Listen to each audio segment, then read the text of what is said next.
हर हर महादेव दोस्तों, कल्पना कीजिए एक ऐसा प्रश्न जो सदियों से हर माता पिता के मन में उठता रहा है, पर जिसका उत्तर कोई साफ साफ नहीं दे पाता। पुत्र का जन्म आखिर क्यों होता है? क्या वो हमारे पुण्यों का फल है या हमारे कर्मों की परीक्षा? क्या सच में हर संतान सुख लेकर आती है या कभी कभी वो आत्मा की एक कठिन कसौटी भी बन जाती है? आज की ये कथा केवल भगवान शिव और माता पार्वती के बीच का संवाद नहीं है, बल्कि हर उस घर की कहानी है जहां संतान का जन्म होता है। इस कहानी को अंत तक अवश्य सुनिए, क्योंकि हो सकता है इसमें आपको अपने जीवन के किसी अनकहे प्रश्न का उत्तर मिल जाए। नमस्कार दोस्तों, स्वागत है आपका सनातन कहानियां चैनल पर, जहां हर कहानी में छुपा है सनातन धर्म का अद्भुत ज्ञान और जीवन को दिशा देने वाले रहस्य। कैलाश पर्वत की एक शांत संध्या थी। वातावरण में अद्भुत शांति थी, पर उस शांति के भीतर जैसे कोई गहरा रहस्य छिपा हुआ था। आकाश में बादल ठहरे हुए थे और ठंडी हवा धीरे धीरे बह रही थी, लेकिन उस हवा में भी जैसे एक अनकहा प्रश्न तैर रहा था। यह वही प्रश्न था जिसने युगों से मनुष्य के मन को उलझन में डाला है। माता पार्वती आज कुछ अधिक गंभीर दिखाई दे रही थी। उनके चेहरे पर करुणा थी, पर साथ ही गहरी जिज्ञासा भी। उन्हें ऐसा महसूस हो रहा था मानो धरती पर रहने वाले असंख्य माता पिता के मन की पुकार उनके हृदय तक पहुंच रही हो। वे देख रही थी कि जब किसी घर में पुत्र का जन्म होता है तो उत्सव मनाया जाता है। लोग कहते हैं कि ये हमारे पुण्यों का फल है, हमारे वंश का दीपक आया है। लेकिन समय के साथ वही पुत्र कभी कभी माता पिता के जीवन की सबसे बड़ी चिंता और दुख का कारण भी बन जाता है। आखिर सत्य क्या है? यही प्रश्न माता पार्वती के मन में बार बार उठ रहा था। उन्होंने भगवान शिव की ओर देखा। महादेव गहरे ध्यान में लीन थे। उनका चेहरा शांत था, पर वे सर्वज्ञ थे। उनके मौन में भी संपूर्ण सृष्टि का ज्ञान समाया हुआ था। पार्वती जी ने विनम्र और गंभीर स्वर में कहा, स्वामी, मेरे मन में एक प्रश्न लंबे समय से है। जब किसी घर में पुत्र जन्म लेता है तो लोग कहते हैं ये हमारे अच्छे कर्मों का फल है, लेकिन वही पुत्र यदि बड़ा होकर दुख देता है तो लोग कहते हैं ये हमारे कर्मों की परीक्षा है। क्या पुत्र का जन्म सच में केवल पुण्य का परिणाम होता है, या ये किसी कठिन कर्म परीक्षा की शुरुआत भी हो सकता है? भगवान शिव ने धीरे धीरे अपने नेत्र खोले। उनके चेहरे पर न तो मुस्कान थी और न ही कठोरता, केवल सत्य की गंभीरता थी। वे कुछ क्षण मौन रहे, मानो केवल पार्वती के शब्द नहीं, बल्कि पूरी मानव जाति के मन की आवाज सुन रहे हों। फिर शांत स्वर में बोले, पार्वती, यह प्रश्न जितना सरल लगता है, उसका उत्तर उतना ही गहरा है। पुत्र का जन्म न केवल पुण्य का पुरस्कार है और न ही केवल पाप का दंड। यह आत्माओं के पुराने संबंधों, अधूरे कर्मों और पिछले जन्मों के बंधनों की एक जटिल गांठ है, जो एक परिवार में जन्म लेकर खुलती है। माता पार्वती ध्यान से सुनने लगी। महादेव आगे बोले, धरती पर हर आत्मा किसी विशेष उद्देश्य से जन्म लेती है। जब कोई आत्मा पुत्र बनकर किसी घर में आती है तो वह केवल वंश बढ़ाने के लिए नहीं आती। वो कभी माता पिता के संचित पुण्यों को पूर्ण करने आती है, कभी उनके अधूरे कर्मों का हिसाब चुकाने, और कभी उन्हें जीवन का एक कठिन लेकिन जरूरी पाठ सिखाने। महादेव ने अपनी दृष्टि पृथ्वी की ओर डाली। उन्हें एक छोटा सा घर दिखाई दिया जहां पुत्र के जन्म पर उत्सव मनाया जा रहा था। ढोलन गाड़े बज रहे थे और लोग खुशी से कह रहे थे कि जरूर इस परिवार ने बहुत पुण्य किए होंगे, तभी इनके घर वंश का दीपक आया है। शिव ने शांत स्वर में कहा, पार्वती, लोग पुत्र को वंश का दीपक कहते हैं, लेकिन कोई ये नहीं सोचता कि वही दीपक घर में उजाला करेगा या आग भी लगा सकता है। यह सब इस बात पर निर्भर करता है कि माता पिता और संतान अपने अपने कर्म कैसे निभाते हैं। माता पार्वती ने विनम्रता से पूछा, स्वामी, क्या ऐसा हो सकता है कि पुत्र का जन्म तो पुण्य से हो, लेकिन उसका व्यवहार जीवन की परीक्षा बन जाए? भगवान शिव ने उत्तर दिया, हाँ पार्वती, ऐसा भी होता है, और कभी कभी जिसे लोग अभिशाप समझ लेते हैं, वही संतान अंत में माता पिता के लिए मोक्ष का कारण बन जाती है।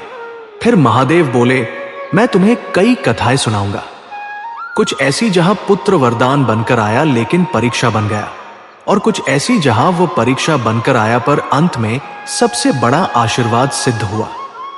तब तुम स्वयं समझ जाओगी कि पुत्र का जन्म केवल भाग्य से नहीं बल्कि कर्मों के गहरे संबंध से होता है।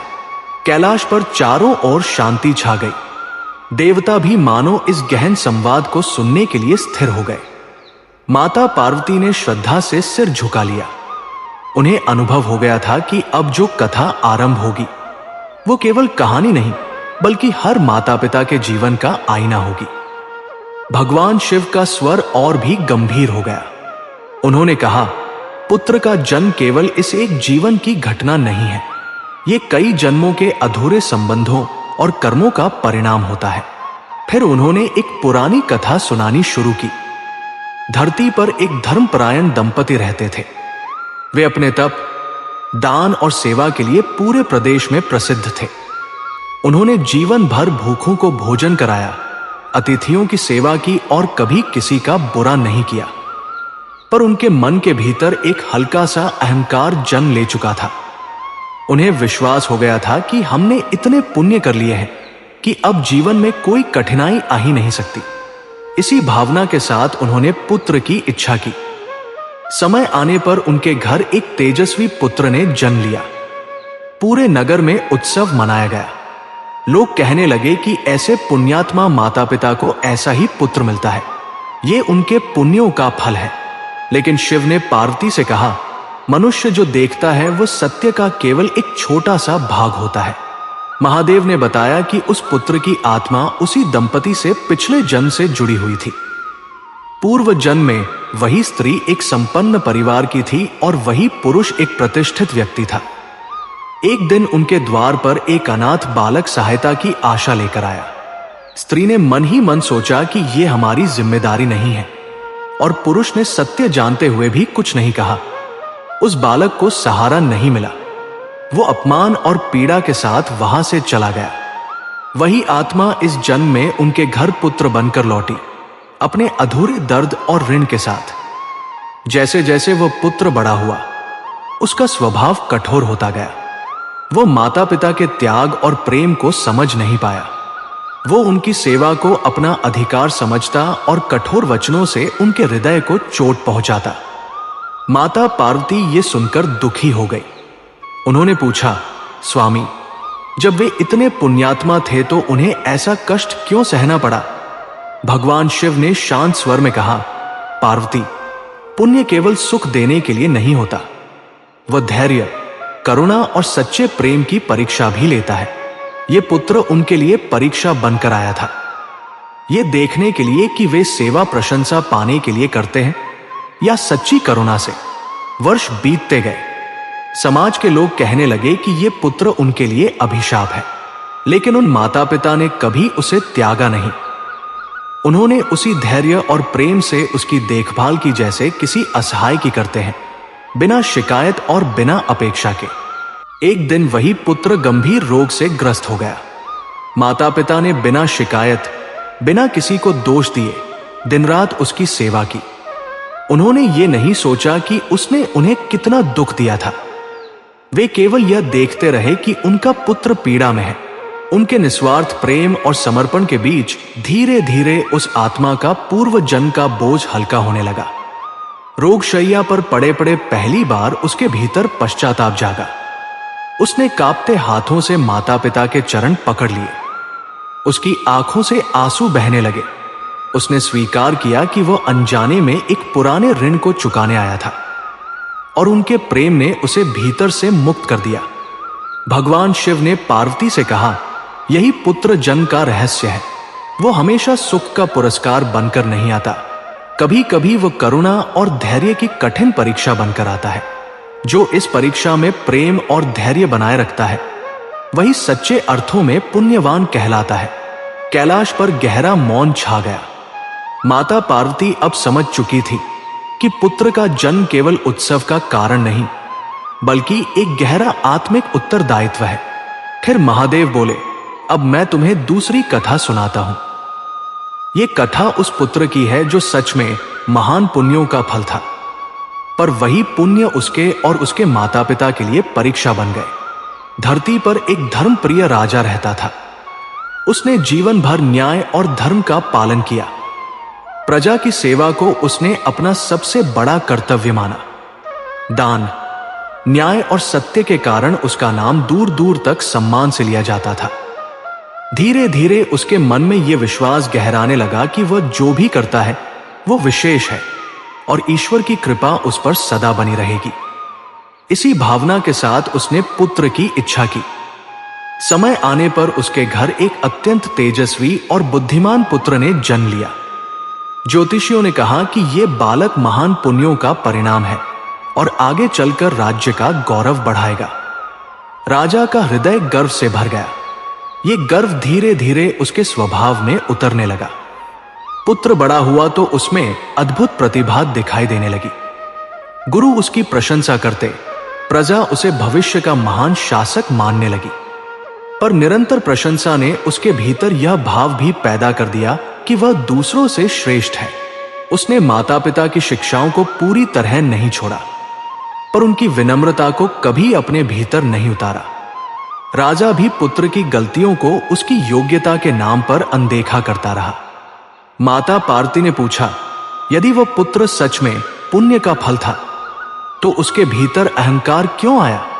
भगवान शिव ने उत्तर दिया, यदि पुण्य के साथ विवेक और विनम्रता न हो तो वही पुण्य अहंकार बन जाता है और अहंकार सबसे सूक्ष्म दोष है। समय बीता, वो पुत्र राजा बना। धीरे धीरे उसने स्वयं को सर्वोच्च समझना शुरू कर दिया। उसने प्रजा की बात सुनना कम कर दिया। उसे लगा कि उसका जन्म ही शासन करने के लिए हुआ है। राज्य में असंतोष बढ़ने लगा। वही लोग जो उसे वरदान मानते थे अब उसे बोझ समझने लगे। एक दिन उसके निर्णयों से राज्य पर बड़ा संकट आ गया। उस रात वो अपने महल में अकेला बैठा था। पहली बार उसने महसूस किया कि उसके चारों ओर केवल भय है, सम्मान नहीं। तभी उसे अपने पिता की एक बात याद आई जिसे उसने कभी गंभीरता से नहीं लिया था। सत्ता अधिकार नहीं, जिम्मेदारी है। उसी क्षण उसके भीतर बदलाव की शुरुआत हुई। उसने स्वीकार किया कि उसने अपने पुण्यों को अपना अधिकार समझ लिया था। अगले दिन वह प्रजा के सामने आया और अपनी भूल मानी। उसने विनम्रता और न्याय के मार्ग पर लौटने का संकल्प लिया। शिव ने कहा, यही उस पुत्र के जन्म का उद्देश्य था। उसे और उसके माता पिता को यह सिखाना कि पुण्य का अर्थ गर्व नहीं बल्कि उत्तरदायित्व है। कैलाश पर वातावरण और भी गंभीर हो गया। महादेव ने कहा, अब मैं तुम्हें तीसरी कथा सुनाऊंगा। यह कथा उस पुत्र की है जिसे लोग अभिशाप समझते हैं, पर वही अंत में मोक्ष का कारण बनता है। धरती पर एक साधारण गृहस्थ दंपति रहते थे। न उनके पास अधिक धन था, न बड़ा नाम। उनका जीवन सीमित साधनों में बीतता था, पर उनके हृदय में ईश्वर के प्रति गहरी आस्था थी। वर्षों तक उन्हें संतान नहीं हुई। समाज ने ताने दिए, कहा कि इनके भाग्य में संतान नहीं है। बहुत वर्षों की प्रार्थना और व्रत के बाद उनके घर एक पुत्र ने जन्म लिया। पूरे गांव ने कहा कि ईश्वर ने देर से सही पर कृपा कर दी, पर वह बालक जन्म से ही कमजोर था। उसका शरीर बार बार रोग से घिर जाता। माता पिता दिन रात उसकी सेवा करते। धीरे धीरे वही लोग जो पहले उन्हें निसंतान होने पर दोष देते थे अब कहने लगे कि यह पुत्र तो इनके लिए अभिशाप है। वे सलाह देने लगे कि इतना कष्ट क्यों सहते हो, इसे ईश्वर की इच्छा मानकर मन कठोर कर लो। लेकिन उस दंपति ने किसी की बात नहीं मानी। उनके लिए वो पुत्र बोझ नहीं, ईश्वर की देन था। वे उसकी सेवा में लगे रहे, बिना शिकायत, बिना निराशा के। अब माता पार्वती ने व्यथित स्वर में पूछा, स्वामी, जब वे माता पिता इतने श्रद्धालु और धैर्यवान थे तो उन्हें इतना कष्ट क्यों सहना पड़ा? भगवान शिव ने शांत भाव से उत्तर दिया, पार्वती, वही कष्ट उनके जीवन का अंतिम संस्कार था, उनकी आत्मा को पूर्ण करने का मार्ग था। महादेव ने बताया कि उस दुर्बल पुत्र की आत्मा पूर्व जन्म में एक कठोर तपस्वी थी। उसने वर्षों तक तप किया पर करुणा नहीं सीखी। उसने अपनी मुक्ति की कामना की, पर दूसरों के दुख को महत्व नहीं दिया।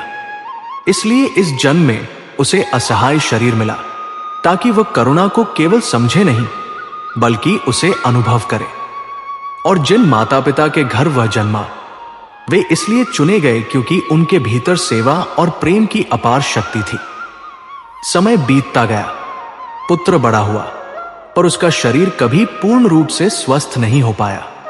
माता पिता का पूरा जीवन उसकी सेवा में बीतने लगा। उन्होंने कभी ईश्वर से शिकायत नहीं की, कभी अपने भाग्य को दोष नहीं दिया। जब लोग पूछते कि इतने कष्ट में भी तुम शांत कैसे हो, तो वे मुस्कुराकर कहते, ये हमारा पुत्र है और सेवा ही हमारा धर्म है।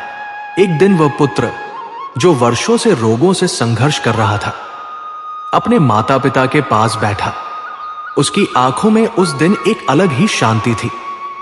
उसने कांपते हाथों से अपनी मां का हाथ थामा और कहा कि अब वह समझ गया है कि सच्चा प्रेम क्या होता है। उसी रात उसने शांति से प्राण त्याग दिए। माता पार्वती का हृदय द्रवित हो उठा। उन्होंने पूछा, क्या यही अंत था? इतने वर्षों के कष्ट के बाद भी वह चला गया। भगवान शिव ने कहा, नहीं पार्वती, यही उसकी पूर्णता थी। उसी क्षण उसकी आत्मा मुक्त हो गई, क्योंकि उसने करुणा का पाठ पूरा कर लिया था।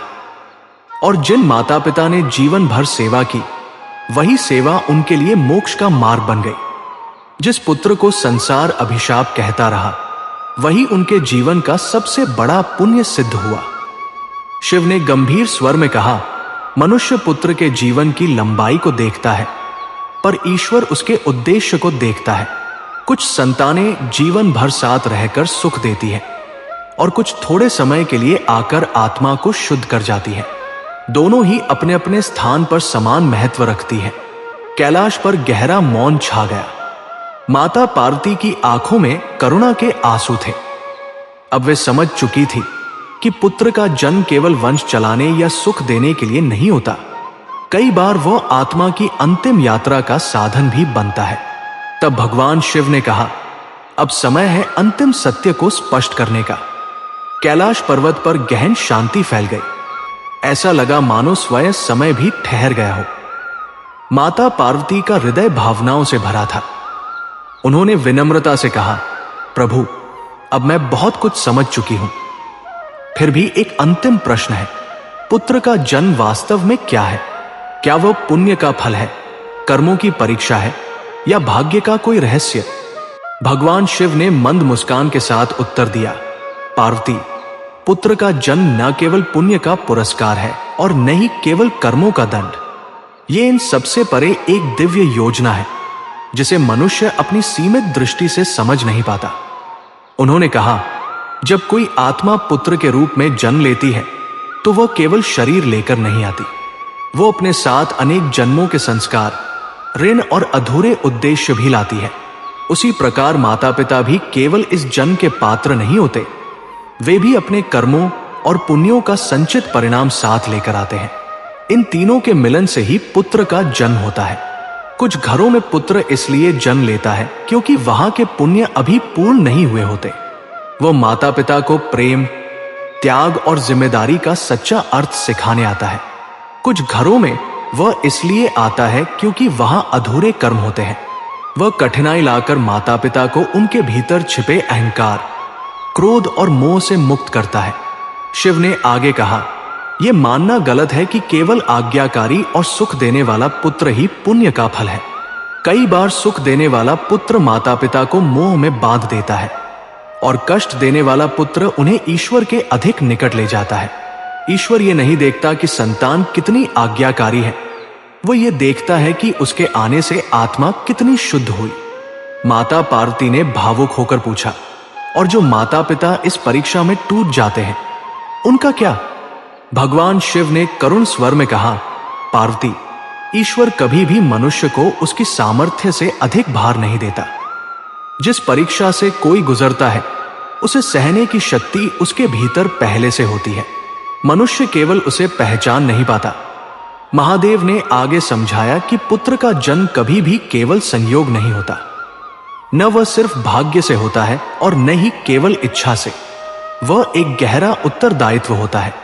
पुत्र माता पिता को यह सिखाने आता है कि प्रेम अधिकार नहीं, सेवा है। संतान होना गर्व की बात नहीं, बल्कि एक साधना है। उसका पालन पोषण केवल सामाजिक कर्तव्य नहीं, बल्कि एक आध्यात्मिक तपस्या है। भगवान शिव ने कहा, जो माता पिता पुत्र को अपने सुख का साधन मानते हैं वे अक्सर निराश होते हैं, और जो उसे ईश्वर की अमानत और जिम्मेदारी मानते हैं वे हर परिस्थिति में संतुलित रहते हैं। यदि पुत्र आज्ञाकारी हो तो वो विनम्रता सिखाता है, और यदि विद्रोही हो तो धैर्य और क्षमा का पाठ पढ़ाता है। दोनों ही रूपों में वो गुरु होता है। अंत में महादेव ने गंभीर स्वर में कहा, पार्वती, पुत्र का जन्म न पुण्य का अंत है और न कर्मों का अंत, वह आत्मा की यात्रा का एक पड़ाव है। कुछ पुत्र माता पिता को संसार के मोह में बांधते हैं और कुछ उन्हें उससे मुक्त करते हैं। दोनों ही ईश्वर की योजना का भाग है। कैलाश पर दिव्य शांति फैल गई। माता पार्वती ने नेत्र बंद कर लिए। अब उनके मन में कोई संशय नहीं था। वे समझ चुकी थी कि पुत्र का जन्म उत्सव भी है, परीक्षा भी और साधना भी। जो इसे समझ लेता है वह जीवन के हर दुख में भी अर्थ खोज लेता है। भगवान शिव ने कहा, जो माता पिता पुत्र मिलने पर अहंकार नहीं करते और उसके कारण कष्ट आने पर ईश्वर को दोष नहीं देते, वही सच्चे पुण्य के अधिकारी होते हैं। क्योंकि अंततः पुत्र माता पिता का नहीं होता, वह तो ईश्वर की अमानत होता है। कुछ क्षण मौन रहा। फिर माता पार्वती ने धरती की असंख्य माताओं की पीड़ा को स्मरण करते हुए पूछा, प्रभु, जो माता पिता अपने ही पुत्र से अपमानित होते हैं, जिन्हें वृद्धावस्था में अकेला छोड़ दिया जाता है, उनका क्या दोष है? क्या यह भी कर्मों का ही फल है? भगवान शिव ने गहरी सांस ली।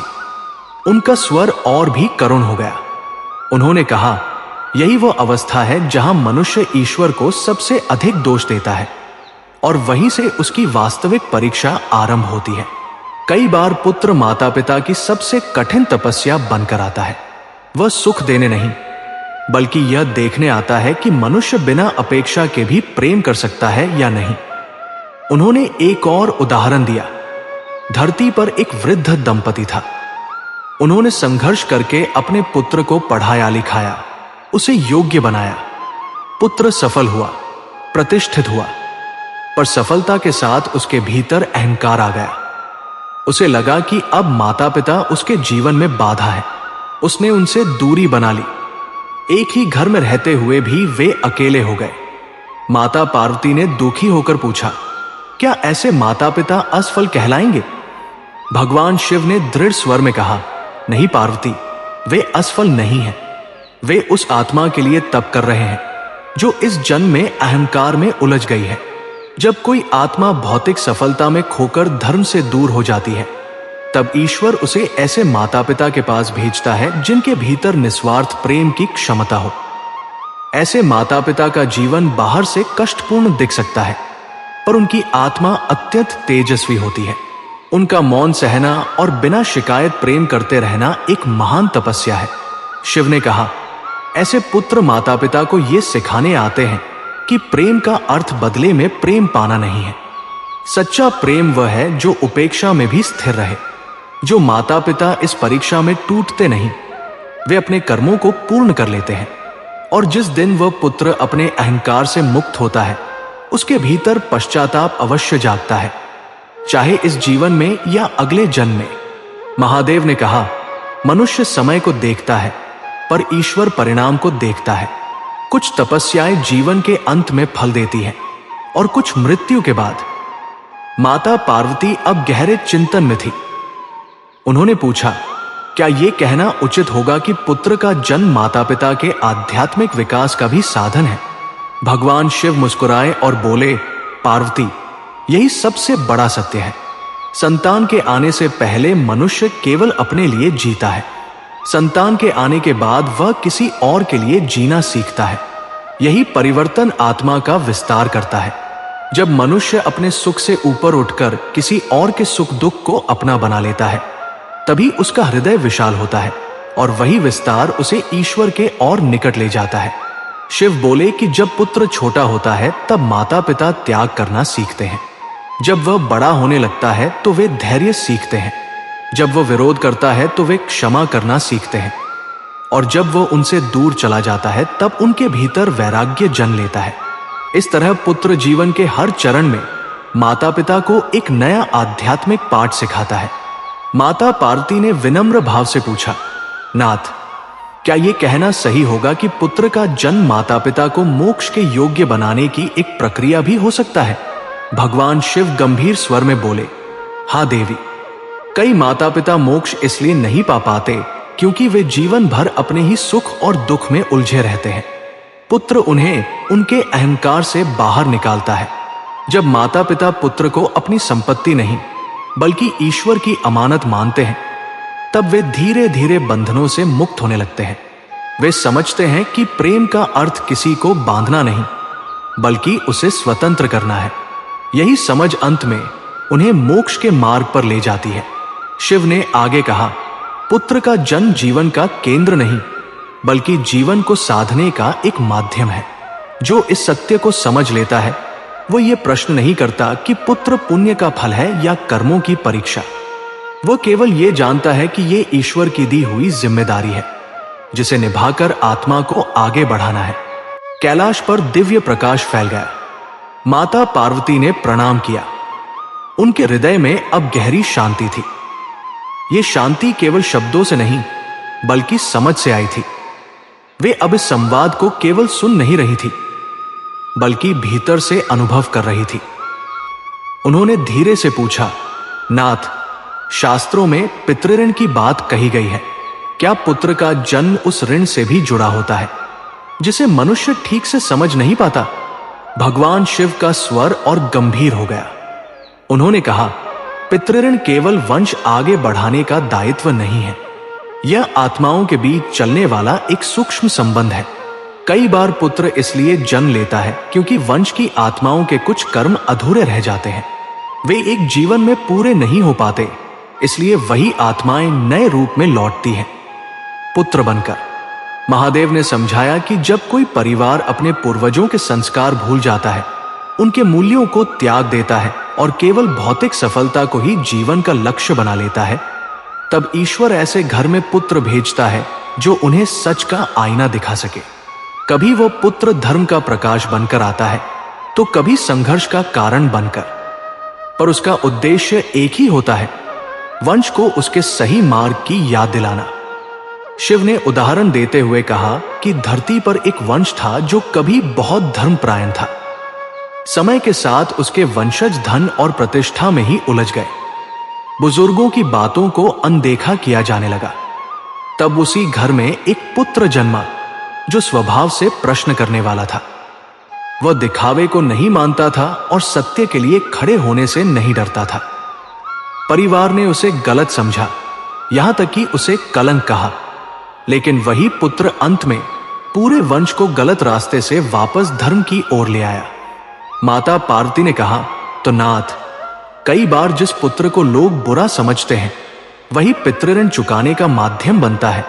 भगवान शिव ने उत्तर दिया, हाँ देवी, पितृऋण का अर्थ केवल आज्ञाकारी संतान नहीं है बल्कि वह सत्य है जिसे स्वीकार कर वंश को आगे बढ़ना होता है। जो परिवार ये समझ लेता है वो पुत्र को दबाता नहीं बल्कि उसे समझने का प्रयास करता है। महादेव ने आगे कहा कि कई बार पुत्र का जन्म केवल माता पिता के कर्मों का नहीं बल्कि पूरे वंश के कर्मों का परिणाम होता है। इसलिए यह सोचना कि पुत्र केवल हमारे पुण्य या पाप का फल है अधूरा सत्य है। वो तो कई पीढ़ियों की कहानी अपने साथ लेकर आता है। माता पार्वती शांत थी पर उनकी आंखों में गहरी भावनाएं थी। उन्होंने कहा, नाथ, यह सब सुनकर लगता है कि पुत्र का जन्म माता पिता के जीवन का अर्थ ही बदल देता है। भगवान शिव ने सहमति में सिर हिलाया और बोले, यही इस रहस्य का सबसे मानवीय पक्ष है। पुत्र के जन्म से पहले मनुष्य जीवन को अपनी इच्छा से जीता है।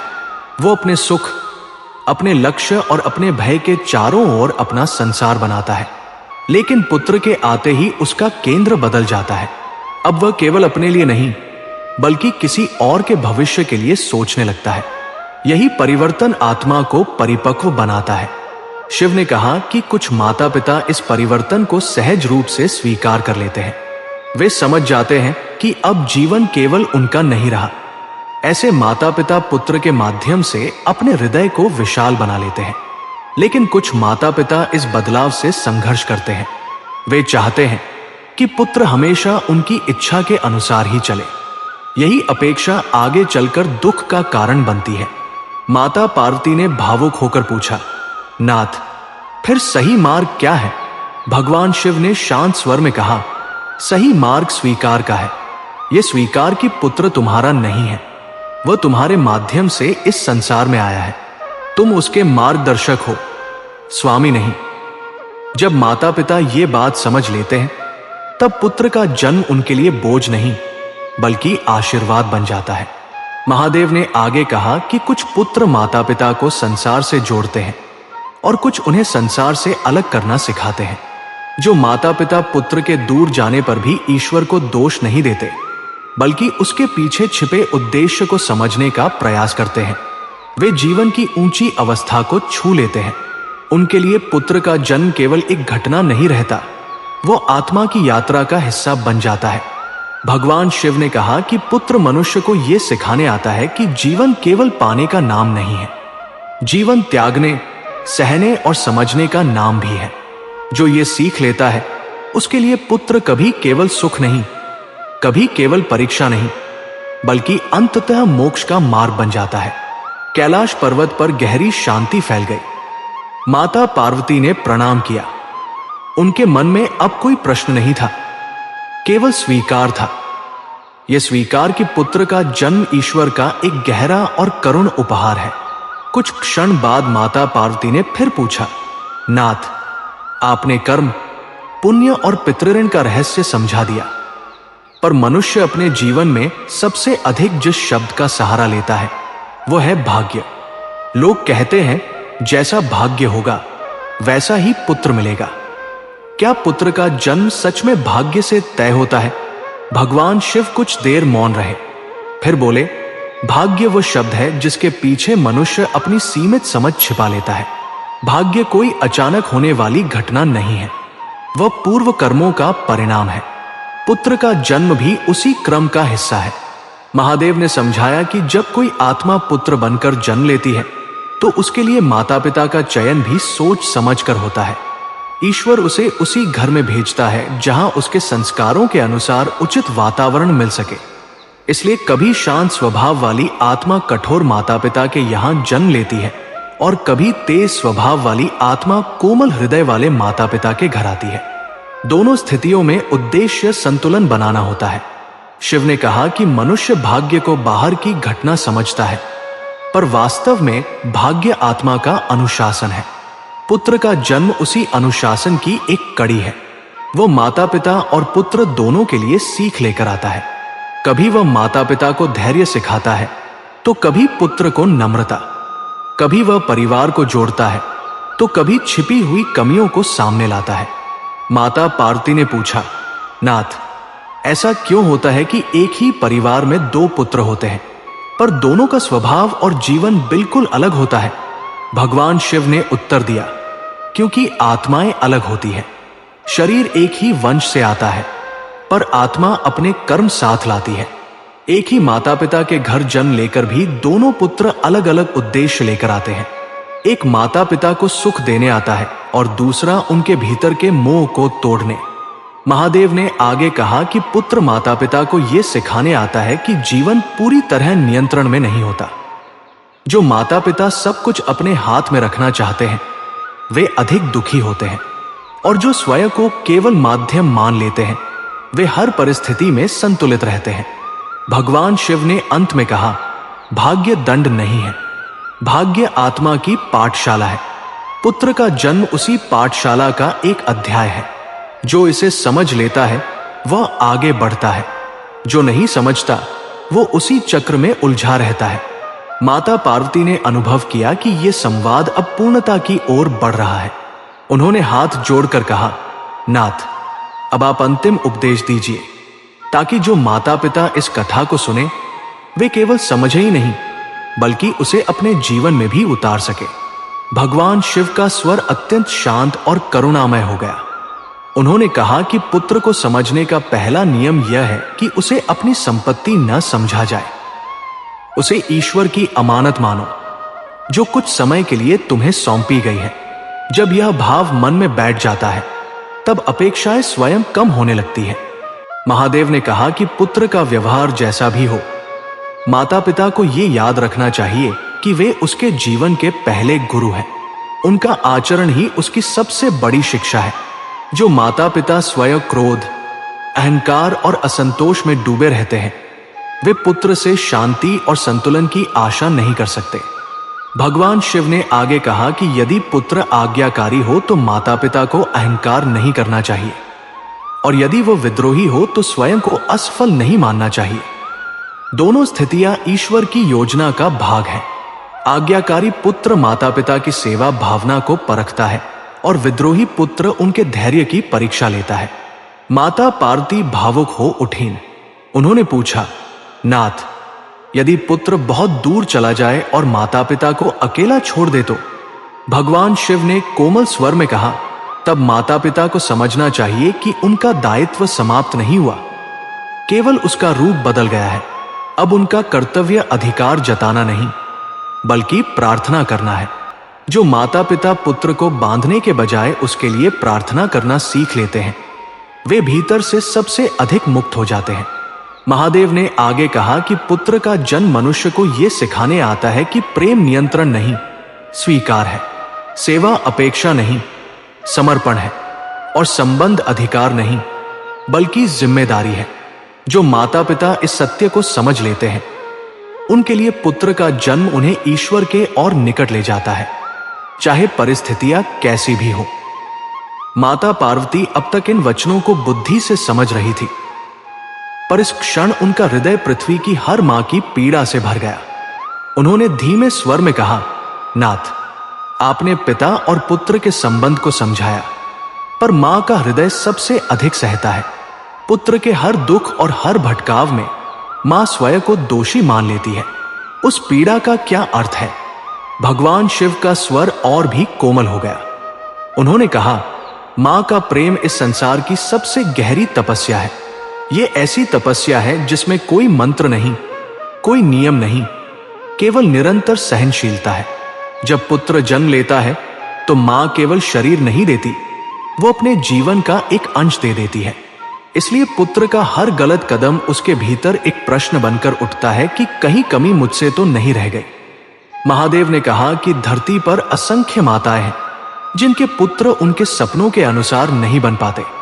वे समाज की अपेक्षाओं पर खरे नहीं उतरते।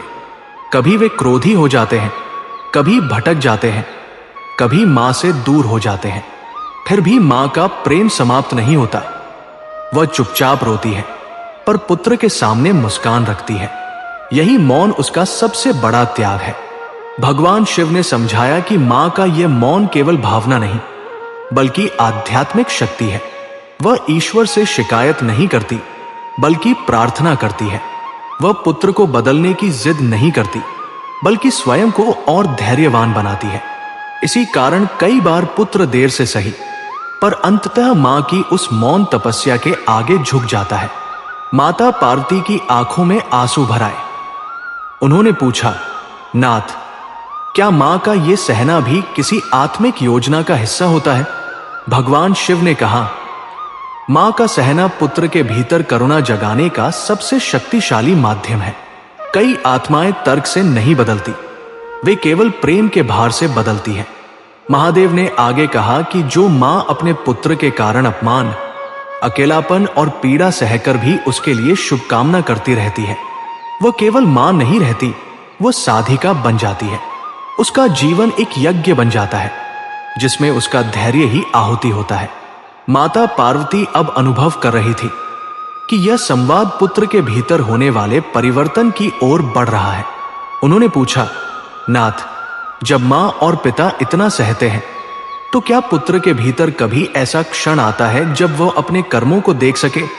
भगवान शिव ने गंभीर स्वर में कहा, वह क्षण अवश्य आता है, पर तब जब आत्मा थक जाती है, जब अहंकार, सफलता, क्रोध और मोह सब व्यर्थ लगने लगते हैं। वही समय पुत्र के जागरण का समय होता है। महादेव ने बताया कि अनेक पुत्र जीवन के शुरुआती वर्षों में माता पिता का महत्व नहीं समझते। उन्हें लगता है कि माता पिता तो हमेशा साथ रहेंगे। वे अपने रास्ते पर आगे बढ़ते रहते हैं और पीछे मुड़कर नहीं देखते। लेकिन जीवन में एक मोड़ ऐसा आता है जब उन्हें अकेलापन घेर लेता है। तब उन्हें याद आता है कि जिन लोगों ने बिना शर्त उनका साथ दिया था वे पीछे छूट गए। भगवान शिव ने कहा कि उस क्षण पुत्र को मां का वो मौन याद आता है जिसमें कभी कोई शिकायत नहीं थी। उसे पिता का वो संयम याद आता है जिसमें कोई आरोप नहीं था। उसी स्मरण से उसके भीतर पश्चाताप जन्म लेता है। ये पश्चाताप आत्मा को भीतर तक हिला देता है। वो पहली बार समझता है कि जिन संबंधों को उसने साधारण समझा वही उसके जीवन की नींव थे। माता पार्वती भावुक होकर बोली, नाथ, यदि ये पश्चाताप बहुत देर से आए तब भी क्या उसका कोई मूल्य है? भगवान शिव ने शांत स्वर में कहा, ईश्वर के यहां देर नहीं होती। एक सच्चा पश्चाताप कई जन्मों के कर्मों को हल्का कर सकता है। जब पुत्र यह स्वीकार कर लेता है कि उसके माता पिता केवल उसका अतीत नहीं बल्कि उसकी आत्मा का आधार है, तभी उसका जागरण पूर्ण होता है। महादेव ने कहा कि कई बार यह पश्चाताप शब्दों में प्रकट नहीं होता। कभी वह सेवा के रूप में दिखता है, कभी मौन आंसुओं में और कभी भीतर की सच्ची विनम्रता में। ईश्वर भाव को देखता है, केवल शब्दों को नहीं। भगवान शिव ने आगे कहा कि पुत्र का जन्म केवल माता पिता को ही नहीं बदलता, वो पुत्र को भी बदलने आता है। कुछ परिवर्तन जीवन में दिखाई देते हैं और कुछ आत्मा के भीतर होते हैं। जो पुत्र अपने माता पिता के कष्ट को समझ लेता है वह चाहे संसार में कितना भी बड़ा क्यों न बन जाए, भीतर से पूर्ण नहीं होता है। कैलाश पर गहरी शांति उतर आई। माता पार्वती ने नेत्र बंद कर लिए। उनके हृदय में करुणा भी थी, संतोष भी और एक अटूट विश्वास भी कि ईश्वर की योजना कभी कठोर नहीं होती, वो केवल गहरी होती है। भगवान शिव ने अंतिम उपदेश देते हुए कहा कि पुत्र का जन्म न केवल पुण्य का पुरस्कार है और न ही केवल कर्मों की परीक्षा, वो इन दोनों के बीच का मार्ग है जिस पर चलकर आत्मा परिपक्व होती है। कुछ पुत्र माता पिता को हंसी देते हैं, कुछ आंसू और कुछ जीवन का अर्थ ही बदल देते हैं, पर कोई भी पुत्र बिना कारण नहीं आता। उन्होंने कहा कि जो माता पिता पुत्र के जन्म पर अहंकार नहीं करते और उसके कष्ट में ईश्वर को दोष नहीं देते, वही इस रहस्य को समझ पाते हैं। क्योंकि पुत्र ईश्वर की अमानत है। वह माता पिता के माध्यम से इस संसार में आता है पर उनका नहीं होता।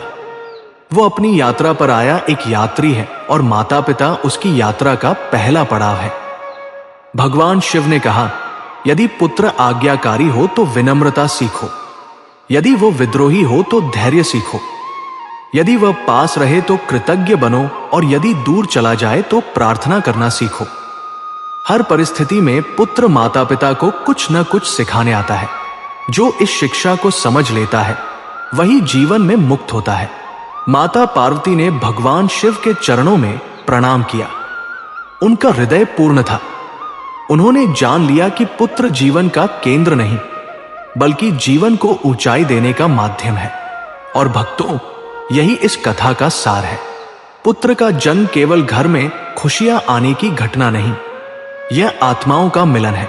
यह कर्म और पुण्य के बीच बना वह सेतु है जहां माता पिता और संतान अपनी अपनी यात्रा पूरी करते हैं। कोई पुत्र मुस्कान देता है, कोई आंसू और कोई जीवन की दिशा बदल देता है। पर एक बात निश्चित है, कोई भी पुत्र बिना उद्देश्य के नहीं आता। यदि आपकी संतान आपको सुख दे रही है तो उसे ईश्वर का प्रसाद मानिए, और यदि वही संतान आज आपकी सबसे कठिन परीक्षा है तो उसे ईश्वर की शिक्षा समझिए। क्योंकि कई बार वही परीक्षा आत्मा को इतना मजबूत बना देती है कि फिर जीवन का कोई दुख बड़ा नहीं लगता। याद रखिए, संतान अधिकार नहीं, उत्तरदायित्व है, और माता पिता होना केवल एक रिश्ता नहीं बल्कि एक गहरी साधना है। यही भगवान शिव का संदेश है। प्रिय भक्तों, यदि ये कथा आपके हृदय को छू गई हो तो इस वीडियो को लाइक अवश्य करें। आपका एक लाइक हमें ऐसी ही भावपूर्ण और सच्ची कथाएं आप तक पहुंचाने की प्रेरणा देता है। यदि आपको लगता है कि यह संदेश किसी माता पिता या किसी संतान तक पहुंचना चाहिए तो इसे शेयर करें। ऐसी ही धर्म, कर्म और जीवन के गहरे रहस्यों से जुड़ी कथाएं सुनने के लिए चैनल को सब्सक्राइब करना न भूलें, ताकि हर नई कथा सबसे पहले आप तक पहुंचे। और कमेंट में हर हर महादेव अवश्य लिखें। फिर मिलेंगे एक और गहन और हृदय स्पर्शी कथा के साथ। हर हर महादेव।